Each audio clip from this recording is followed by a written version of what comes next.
Okay, really quick one. This is a simple way of using a really good piece of software, website that has been proven really useful in remote learning. And I've sort of combined it and found the most useful way of doing it is to address those misconceptions that we want to highlight with students before we then undertake introducing that new knowledge and information.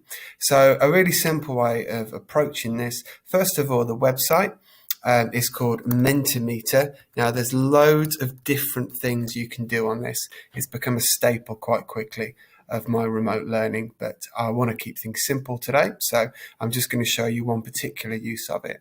So log in, it's all free, etc. There's a limit of 2 slides on the free version, so you can sign up or you can make a few others. Now, if I go to new presentations, I call it what you like. So I'll call it misconceptions CPD, because that's what it is.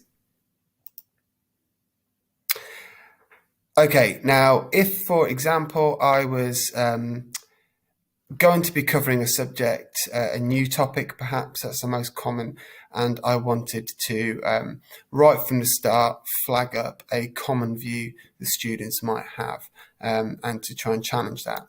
So in our schemes of learning, we did, of course, identify our misconceptions. So let's have a look here.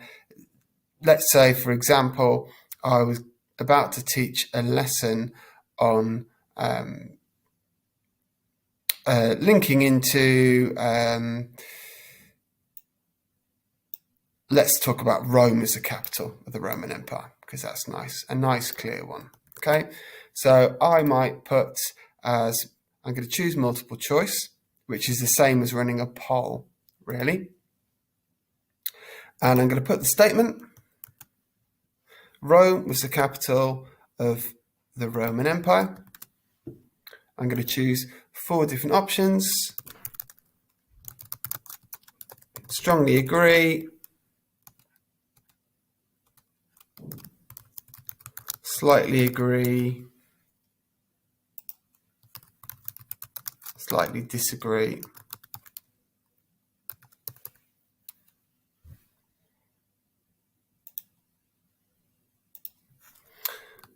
Or strongly disagree. Okay, and I'm then going to present.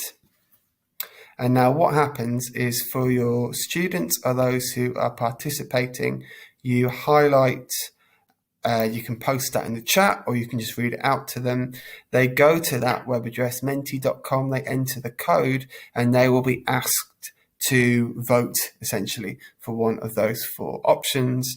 And in this case, of course, you might not know, but Rome wasn't always the capital of the Roman Empire. That's why it's a misconception. It actually ended up changing to Constantinople later on.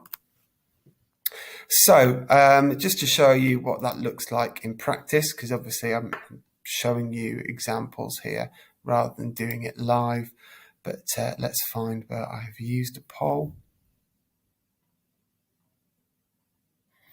Let's have a quick look. Okay, so use a nice simple short one here with Year 9 looking at the Russian Civil War, and you can see here, what should the Bolsheviks do next after winning the war? And you can see that they voted, so 8 members of the group looked to spread communism further into Europe and Asia, 4 prioritise holding on to power in Russia, 6. And you can see down here, which is quite useful, that goes up, that clicks as a number as and when you work your way as people vote. So you can have an idea as to how many you're happy with. Bear in mind that everybody internet might work very quickly, that kind of thing. So I would advise against waiting until the same number that you've got in the room have all voted before moving on. You can have a good play with Mentimeter. I strongly recommend having a look at it. One of the ones that I really like, though, that I think you might have seen people do anyway, but whilst I'm here and have it in front of me and have your attention, I can show is the word cloud. I really like the word cloud, so this is a good example here of how that can be used. So I taught a lesson on Oliver Cromwell, we had covered the English Civil War, and showed them a clip that was only 3 minutes long from a historian speaking pretty positively about Oliver Cromwell. So I said, based on the clip, type in 3 words to describe him. Again, 18 contributed. The bigger the word, the more common it was. There's his death mask for you, if you like that kind of thing. And so from... trying to get it to hide the image again. There we go.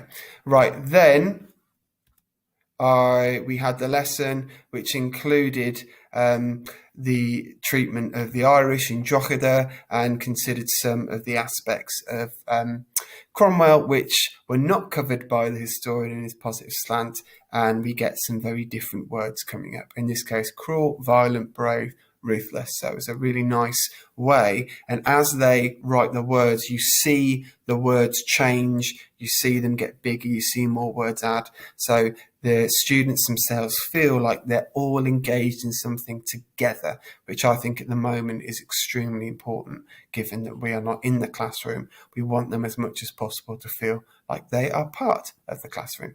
Thank you.